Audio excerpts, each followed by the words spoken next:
ملائکتہ یصلون علی النبی یا ایھا الذین آمنوا صلوا علیہ وسلموا تسلیما اللہم صلی علی سیدنا مولانا محمد بارک سلم صلو علیہ صلاۃ و سلام علیک یا رسول اللہ صلی اللہ تعالیٰ علیہ وسلم۔ محترم حضرات، حسب معمول قرآن عظیم کی تفسیر اور ترجمہ ہم پڑھ رہے ہیں۔ آج ہم لوگ پڑھیں گے سورۃ النساء کا ترجمہ اور اس کی تفسیر۔ یہ سورۃ النساء، نساء کا معنی ہوتا ہے عورت، یعنی اس سورت میں یہ جو سورہ ہے اس میں عورتوں کے احکام اور مسائل زیادہ طور پر بیان کیے گئے ہیں۔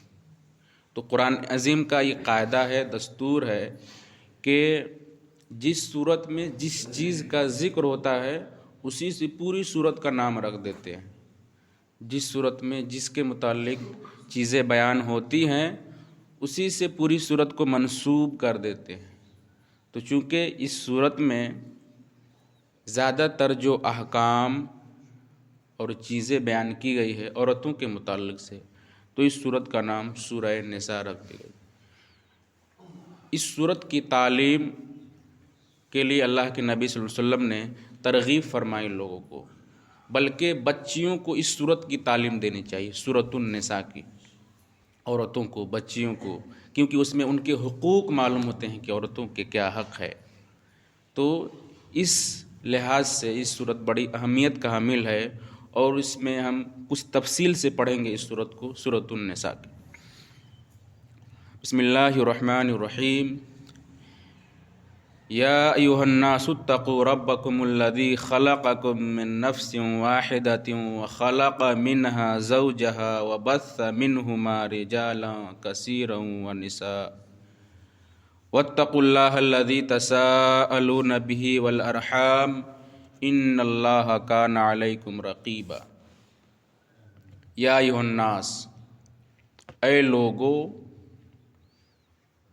اتقوا ربکم الذی خلقکم من نفس واحدہ، ڈرو اپنے اس رب سے جس نے تم لوگوں کو ایک جان سے پیدا کیا، وخلق منہا زوجہا، پھر اسی سے اس کے جوڑے کو بنایا، وبث منہما، پھر ان دونوں سے، وبث منہما رجالا کثیرا ونساء، پھر ان دونوں سے بہت سے مرد اور عورتوں کو پھیلا دیا۔ واتقوا اللہ الذی تساءلون بہ والارحام، اور اس اللہ سے ڈرو جس کے سبب، جس کے واسطے سے یا جس کے نام لے کر تم سوال کرتے ہو، مانگتے ہو، والارحام، اور رشتوں کا لحاظ رکھو۔ اس آیت کریمہ میں آپ غور کرو گے تو اللہ رب العزت نے سب سے پہلے مخاطب کیا یا ایھا الناس، اے لوگو۔ تو اے لوگوں سے مخاطب دنیا کے تمام افراد ہیں، پوری انسانیت اس کے مخاطب ہے۔ تو پورے دنیا کے انسانوں سے اللہ مخاطب ہو کے کہہ رہا ہے کہ تم ڈرو، کس سے؟ اس رب سے جس نے تم لوگوں کو ایک جان سے بنایا، پیدا کیا۔ آپ سب جان رہے ہو اور بارہا سنتے آئے ہو کہ انسانیت کی تخلیق، انسانیت کی ابتدا ایک انسان سے، یعنی حضرت آدم علیہ السلام سے ہوئی ہے۔ ابو الانسان آپ ہی کو کہا جاتا ہے، یعنی حضرت آدم ہی سے انسانیت کی ابتدا ہے۔ آدم علیہ السلام سے انسانیت کی شروعات ہے، یہ شریعت طاہرہ کہہ رہی ہے، قرآن کہہ رہا ہے، اور یہی حقیقت ہے۔ آپ غور کرو گے تو آپ کو سمجھ میں آئے گا کہ ہاں یقیناً ایسا ہی ہوگا کہ انسانیت کی شروعات ایک ہی آدمی سے ہوگا۔ وہ کیسے؟ آج سے آپ 200 سال پہلے جاؤ تو اس وقت انسانوں کی تعداد کم تھی، جن گننا اس وقت جو ہوا ہوگا انسان کم ہوں گے۔ اس سے 200 سال پہلے جائیں گے، اس وقت کم ہوتے جائیں گے، اس سے 200 سال پہلے جائیں گے۔ اس طور پر آپ پیچھے ماضی میں جاتے جاؤ، انسانوں کی تعداد کم ہوتی ہی نظر آئے گی۔ مثال کے طور پر دیکھو، سید اللہ کے نبی صلی اللہ علیہ وسلم کے خاندان سے جو لوگ ہیں، آپ کو سید کہا جاتا ہے۔ اس وقت دنیا میں کروڑوں سید ہیں، لیکن آپ جب جاؤ گے پیچھے ہسٹری میں مطالعہ کرتے جاؤ گے تو یعنی آج سے 1500 سال پہلے تو سب جا کر اصل اللہ کے نبی صلی اللہ علیہ وسلم پر رک جائیں گی، ہے نا۔ تو ایک ذات یعنی سرور کائنات صلی اللہ تعالیٰ علیہ وسلم پر جا کر سیدوں کا نسب رک جا رہا ہے۔ تو سیدوں کی ابتدا ایک انسان سے ہوئی۔ اسی طور پر بنی اسرائیل، دنیا میں جتنے کروڑوں بنی اسرائیل ہے ان سب کے اصل پر جاؤ گے تو حضرت یعقوب علیہ السلام آئیں گے۔ تو اسی طور پر آپ غور کرو گے تو سمجھ میں آئے گی کہ انسان جتنے پیچھے جاؤ گے انسانیت کی تعداد کم ہوتی نظر آئے گی۔ ایک حد ایسا آئے گا جہاں پر ایک ہی انسان بچے گا، وہ حضرت آدم علیہ السلام۔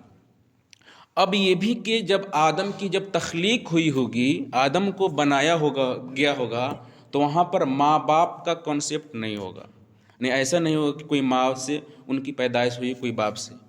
اگر ماں ہونا تو باپ ہونا چاہیے، باپ ہو تو ماں ہونی چاہیے۔ اس عقل یہ کہہ رہی ہے کہ پہلی جو تخلیق ہوئی ہوگی وہاں ماں باپ کے بغیر اس کی پیدائش ہوئی ہوگی۔ عقل بھی یہی کہہ رہی ہے، جو پہلا انسان بنایا گیا ہوگا جس کو، وہاں پر نہ ماں ہوگی نہ باپ ہوگا، بلکہ اللہ رب العزت ایک دوسرے طریقے سے انسان کو بنایا ہوگا، اور ویسے ہی بنایا۔ اللہ رب العزت نے آدم علیہ السلام کو پتلا بنوایا، اعضا بنائے گئے، پھر اللہ رب العزت نے قدرت کاملہ سے روح ڈالی۔ تو قرآن یہ کہہ رہا ہے، سائنسدانوں نے ایک نظریہ پیش کیا، آپ پڑھو گے کہ انسان پہلے بندر تھا، بن مانوس۔ یہ سائنس کے لوگوں نے نظریہ پیش کیا کہ انسان جو ہے نا پہلے جنگلوں میں رہا کرتے بندر تھے، تو بندر اور بن مانوس سے ترقی کرتے کرتے انسان بن گئے۔ یہ سائنس کے پڑھنے والے لوگ یہ بات بتاتے ہیں، لیکن یہ غلط ہے۔ ایسا نہیں کہ انسان پہلے بندر تھا، بن مانوس تھا، پھر ترقی کر کے انسان بن گیا، ایسا نہیں ہے۔ اگر ایسا ہے تو پھر آج کے بندر انسان کیوں نہیں بن رہے ہیں؟ 100 سال کے بندر کی انسان کیوں نہیں بن رہے ہیں؟ اچھا، جب انسان بن گئے تو ان کی پونچھ کہاں چلی گئی؟ یہ انہوں نے نظریہ پیش کیا جو بالکل متصادم ہے اسلام کے خلاف۔ اسلام جو کہہ رہا ہے انسانیت کی ابتدا آدم سے ہوئی ہے، وہ حق اور درست ہے۔ خیر، تو اسی کی طرف اشارہ کر کے اللہ رب العزت نے فرمایا کہ انسانیت کی ابتدا ایک جان سے ہوئی، پھر خلق منہا زوجہا، پھر اسی ایک جان سے یا اسی سے اس کی بیوی کو پیدا کیا۔ اب آدم علیہ السلام ہی سے حوا کی پیدائش ہوئی۔ حضرت آدم جو تھے وہ نیند کے عالم میں چلے گئے تھے، سو گئے تھے، اللہ نے نیند کا غلبہ آپ کے اوپر طاری کر دیا۔ فرشتوں نے آدم کے پسلی کو پھاڑ دیا، چیر دیا، اور اسی سے حضرت حوا کو پیدا کر دی۔ قدرت ہے اللہ رب العزت، تو پتھروں سے انسان کو بنا دے، اس کی قدرت ہے، جو چاہے پیدا کر دے۔ تو حضرت آدم کی پسلی سے حوا کو بنا دیا۔ تو اب کیا آپ یہ کہو گے کہ حوا آدم کی اولاد ہے؟ یہ تو نہیں کہو گے نا۔ یہ تو ہے نہیں سکتا کہ حوا آدم کی لڑکا ہے یا لڑکی ہے، یہ نہیں کہہ سکتے، اولاد نہیں ہے، کیونکہ تخلیق کا طریقہ ہے اس حیثیت سے نہیں۔ اللہ رب العزت نے سینہ کو پھاڑ دیا اور اس سے ایک سبب بنا حضرت آدم علیہ السلام کا سینہ کا پھٹنا، اور اسی سے حوا کی پیدائش ہوئی۔ اس کو آپ یوں سمجھو جیسے انسان کے بدن سے کیڑے نکلتے ہیں، بہت سے کیڑے نکلتے ہیں بدن سے، تو ایسا تھوڑا کہیں گے کہ بھائی وہ کیڑا انسان کی اولاد ہے، انسان کی نسل سے نہیں ہے۔ اسی طور پر یہ ایسے نہیں کہو کہ حضرت آدم کی پسلی کو پھاڑ کر حوا کو بنایا گیا تو حوا ان کی اولاد سے ہو گئی، ایسا نہیں ہے۔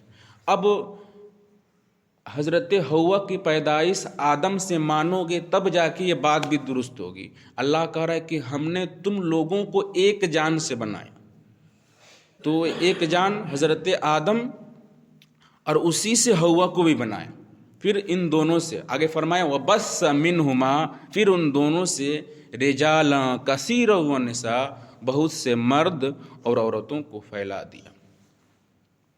وَاتَّقُوا اللَّهَ الَّذِي، ڈرو اس اللہ سے جس کے نام پر تم مانگتے ہو، اور رشتوں کا لحاظ رکھو۔ اس میں اللہ رب العزت نے ایک چیز بیان فرم کہ رشتوں کا لحاظ رکھو، رشتہ داری نبھاؤ، رشتوں کو کاٹو نہیں۔ جو رشتہ کو جوڑنے کا حکم ہے، سرور کائنات صلی اللہ تعالیٰ علیہ وسلم کی حدیث ہے، حضرت ابو ہریرہ راوی ہیں، فرمایا اللہ کے نبی نے کہ 3 خصلتیں ایسی ہیں جو جس کے اندر ہوگی اللہ رب العزت قیامت کے دن اس کا حساب آسان لے گا اور اس کو جنت میں داخل فرمائے گا۔ صحابہ نے عرض کی یا رسول اللہ وہ 3 خصلتیں کیا ہے؟ تو آقا کائنات نے ارشاد فرمایا پہلی خصلت یہ ہے، سرکار نے فرمایا کہ جو تمہیں محروم کرے، جو تمہیں کچھ نہ دے، محروم کرے، تم اسے دو۔ سرکار نے فرمایا جو تمہیں محروم کرے تم اسے دو۔ دوسری چیز فرمایا جو کاٹے، جو قطعی تعلق کرے، جو رشتے کو ختم کرے، تم اس کے ساتھ رشتہ جوڑو۔ من قطعک سل من قطعک، جو کاٹ رہا ہے، رشتہ کو ختم کر رہا ہے، تم اس کو جوڑو۔ آقا کائنات نے یہ ارشاد فرمایا کہ جو رشتے کو ختم کر رہا ہے، کاٹنے کی کوشش کر رہا ہے، تم اس کو دو۔ تو یہ وہ چیزیں ہیں جس کو اللہ کے نبی صلی اللہ علیہ وسلم نے بڑی اہتمام کے ساتھ بیان فرمایا ہے۔ تو رشتوں کو جوڑنا یہ آیت سے بھی ثابت، احادیث مبارکہ سے ثابت، اس لیے کہ اگر انسان میں انبن ہو جا رہی ہے تو اس کو ختم نہ کریں، بلکہ حدیث میں تو فرمایا آقا نے جو رشتوں کو کاٹتا ہے، قطع رحم کرتا ہے، وہ جنت میں نہیں جائے گا۔ تو رشتوں کو نہ کاٹا جائے، بلکہ جہاں تک ہو سکے جو رشتہ ہے اس کو جوڑو۔ تو اس میں رشتوں کے تعلق سے بتایا کہ صلہ رحمی کرے، رشتوں کو جوڑے۔ ان اللہ کان علیکم رقیبا، یقیناً اللہ رب العزت ہمیشہ تمہیں دیکھ رہا، یعنی تم اللہ کی نگاہوں میں ہو۔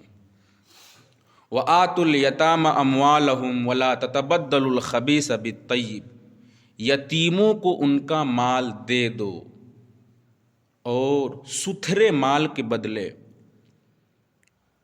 اور ردی خراب چیز نہ لو، یا ستھرے مال کو خراب چیز کے بدلے نہ لو۔ تو کہا وآتوا الیتام اموالہم، یتیموں کو اس کو مال لوٹاؤ، اس کو دے دو، ولا تتبدلوا الخبیث بالطیب، اور خبیث یعنی خراب چیز کو ستھرے مال کے بدلے نہ لو۔ ولا تأکلوا اموالہم الی اموالکم، اور یتیموں کا مال اپنے مالوں میں ملا کر نہ کھاؤ، انہ کان حوبا کبیرا، بے شک یہ بڑا گناہ ہے۔ اصل میں یہ ایک صحابی تھے جو ان کا ایک بھتیجا تھا، ان کے بھائی انتقال کر گئے اور بھتیجا، تو ان کے اموال تھے وراثت کے۔ اب یتیم کا جو مال ہوتا ہے اس کا سرپرست اور جو ولی ہوتا ہے وہی اس کی دیکھ ریکھ کرتا ہے۔ اب وہ جو صحابی تھے، ان کا جو بھتیجا تھا، ان کے ڈھیر سارے مال تھے، اب یہی اس کے ولی تھے۔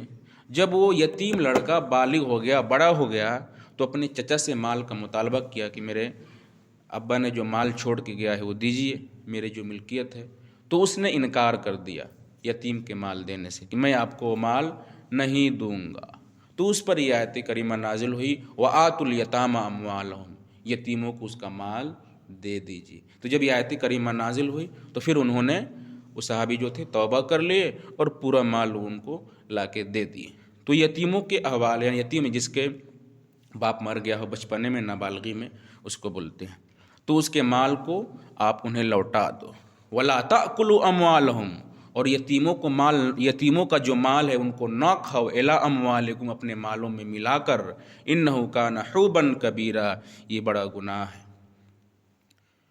وَإِنْ خِفْتُمْ أَلَّا تُقْسِطُوا فِي الْيَتَامَى فَانكِحُوا مَا طَابَ لَكُم مِّنَ النِّسَاءِ مَثْنَىٰ وَثُلَاثَ وَرُبَاعَ، اور اگر اندیشہ ہو کہ تم یتیم بچیوں میں انصاف اور عدل نہ کر سکو گے تو تم نکاح کرو جو عورتیں تمہیں پسند ہو، 2 2، 3 3، 4 4۔ فَإِنْ خِفْتُمْ أَلَّا تَعْدِلُوا، اور اگر تمہیں اندیشہ ہو، خوف ہو کہ 2 بیویوں کے درمیان برابری نہ کر پاؤ گے، عدل نہ کر پاؤ گے،